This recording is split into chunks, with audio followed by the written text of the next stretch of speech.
আসসালামু আলাইকুম, আশা করি সকলে ভালো আছেন। তো অলরেডি শুরু হয়ে গেছে ফুটবলের সবচেয়ে বড় আসর ফিফা বিশ্বকাপ 2026। যুক্তরাষ্ট্র, মেক্সিকো এবং কানাডা এই তিন দেশের যৌথ আয়োজনে শুরু হয়ে গেছে এবারের বিশ্বকাপ। বিশ্বকাপের উদ্বোধনী অনুষ্ঠান ছিল চোখ ধাঁধানো। মেক্সিকো সিটির সেই ঐতিহাসিক আজতেকা স্টেডিয়ামে সে জমকালো আয়োজন করে বিশ্বকাপের পর্দা উন্মোচন করা হয় এবং বিশ্বকাপের উদ্বোধনী অনুষ্ঠানে শাকিরার পারফরমেন্স ছিল চোখ ধাঁধানো একেবারে। তো এবার আসি মাঠের লড়াই। বিশ্বকাপের প্রথম ম্যাচে স্বাগতিক মেক্সিকো এবং সাউথ আফ্রিকার ম্যাচ অনুষ্ঠিত হয়। তো আমি 2010-এর সেই সাউথ আফ্রিকা মেক্সিকোর ওপেনিং ম্যাচ দেখি নাই, তো এবার খুবই এক্সাইটেড ছিলাম এবারে ম্যাচটা দেখার জন্য। তো আশা করেছিলাম গতবারের মতো এবার সাউথ আফ্রিকা খুবই চমক দেখাবে, কিন্তু এবার আর সেটা হলো না। খেলার শুরুতেই মেক্সিকোর হাতে ছিল বলের নিয়ন্ত্রণ এবং তারা 2-1 গোলে জয় তুলে নেয়।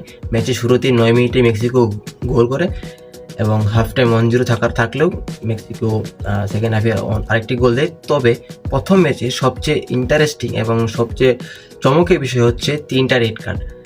সাউথ আফ্রিকা 49 মিনিটের একটা এবং 84 মিনিটের সেকেন্ড রেড খায়।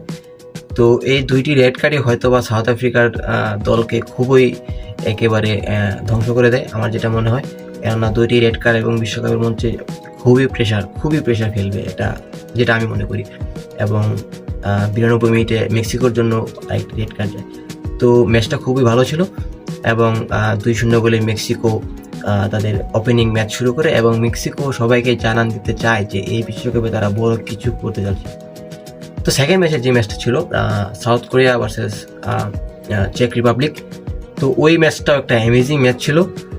সাউথ কোরিয়া প্রথম হাফ 0-0 থাকলেও সেকেন্ড হাফের শুরুতেই সাউথ কোরিয়া একটা গোল কনসিড করে। তো লং থ্রোতে বক্সের ভিতরে হেড দিয়ে গোল হয়, 1-0 গোল। তো 1-0 গোলের লিডে থাকার পরও চেক রিপাবলিক তাদের লিড ধরে রাখতে পারে না। সাউথ কোরিয়া দুর্দান্ত একটা কামব্যাক দেয়, 2-1 কামব্যাক দেয় এবং দুইটি গোলই খুবই অসাধারণ ছিল।